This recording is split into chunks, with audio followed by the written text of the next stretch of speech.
Eto, tunghayan nyo ho, yung sa mga ipinapakitang mga bali-balita, Sabi dito, Sara Duterte's collection of COA red flags. Napakarami, Her father once said to push, state auditors down the stairways for red flagging him.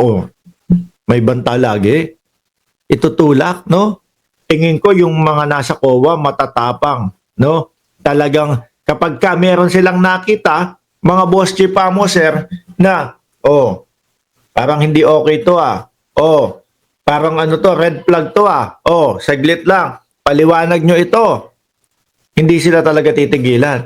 At dyan ho, mga kababayan, yan ho ang pinanggalingan nung isa sa tumatakbo na senador ng Pilipinas ngayon. Wala hong iba kundi si Heidi Mendoza, mga bossing.